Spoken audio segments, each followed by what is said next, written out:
Kak, warna langit tuh kenapa biru ya? Karena kandungan udara tepatnya adalah 79% nitrogen, 20% oksigen, dan 1% zat lain, dan cahaya matahari yang merupakan gabungan spektrum berbagai jenis gelombang elektromagnetik dengan panjang gelombang yang berbeda-beda akan terscatter oleh zat-zat tersebut, tapi gelombang yang lebih pendek akan lebih banyak tersebar ke lidahku gigit. Salah satu kesalahan utama dalam belajar adalah tidak memikirkan tujuan. Tentu saja tujuannya biar ngerti, tapi apa definisi mengerti itu? Apakah ngerti itu ketika bisa mengerjakan soal? Atau ketika bisa bikin mind map? Atau jangan-jangan selama ini belajar nggak pernah tahu udah ngerti atau tidaknya? Yang ingin ku jadikan fokus di sini adalah bagaimana mungkin kita bisa belajar sampai ngerti kalau kita nggak tahu kapan kita mengerti. Kita bisa saja ikut kata hati yang berkata, oh aku merasa sudah mengerti, tapi kata hati ini sangat tidak bisa diandalkan, apalagi kalau hati kita belum pernah tahu gimana rasanya benar-benar mengerti sesuatu. Tapi ya sebenarnya mengetahui kita sudah mengerti atau tidak seharusnya bukan tugas kita. Itu adalah tugas kurikulum, kelas, dan mungkin bimbel. Tapi seringnya mereka hanya menilai kamu mengerti atau tidak dari kemampuanmu mengerjakan soal. Masalahnya adalah orang yang benar-benar mampu membuat soal yang baik dalam menguji pemahaman adalah barang langka. Dengan kata lain, kebanyakan soal dan ulangan tidak bisa digunakan sebagai tanda kemengertian seseorang. Lihat contoh berikut. Untuk menjawab soal ini, kamu hanya perlu menghafal rumus dan memasukkan angka-angka.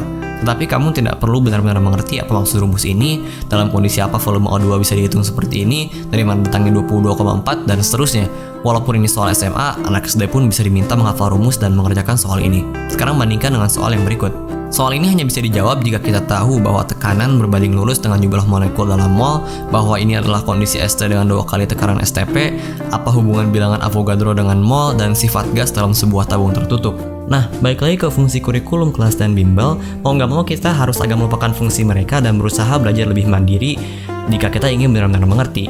Apalagi di masa PJJ sekarang di mana semakin banyak pelajaran yang menjadi tidak efektif di kelas. Maka untuk belajar mandiri tersebut, salah satu hal yang harus kita lakukan sebelum mulai belajarnya adalah terlebih dahulu membuat indikator atau tanda yang bisa menilai kita tuh sudah mengerti suatu materi atau belum.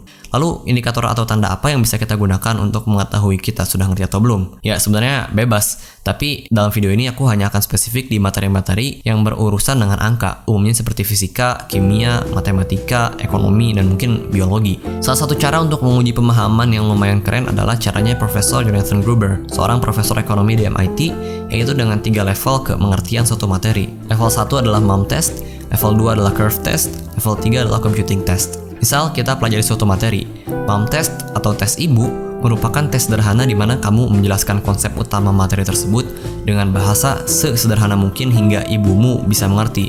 Well, nggak harus ibu sih, pokoknya siapa saja yang asing dan nggak bersentuhan dengan dunia pelajaran materi tersebut. Bisa adikmu, anak kecil di jalan, kakekmu, kakeknya kakekmu, atau siapapun. Yang kedua, curve test atau tes kurva adalah menggambarkan dan mendeskripsikan materi tersebut dalam sebuah ilustrasi atau grafik tanpa angka yang jelas. Jika kamu bisa mendeskripsikan hubungan antara berbagai nilai dalam sebuah rumus tanpa mengetahui angkanya, maka kamu berhasil melewati tahap kedua dalam mengerti suatu pelajaran. Terakhir, computing test atau tes komputasi merupakan tes di mana kamu benar-benar mencari angka yang bisa dihitung atau benar-benar menghitung angka. Ingat baik-baik bahwa tujuannya di sini bukan cepat-cepat berhitung, tetapi memahami apa yang perlu dihitung dan kenapa hal tersebut dihitung. Kecepatan berhitung dan kemampuan mengerjakan ulangan juga tentu penting, tetapi itu merupakan skill tambahan jika kita ingin nilai bagus. Tetapi esensi mengerti utamanya adalah 3 hal yang tadi. Yang pertama adalah tes ibu yang akan menunjukkan seberapa baik kamu mengerti konsep atau cerita utama suatu materi.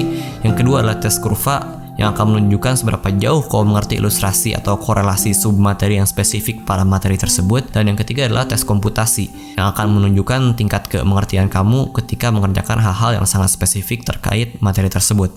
Tentu masih banyak hal lain yang bisa dijadikan parameter kepahaman dalam belajar. Tapi intinya adalah sebelum mulai belajar, kita harus tahu tujuannya dulu. Dan kita harus tahu terlebih dahulu apa yang kita maksud dengan sampai di tujuan tersebut.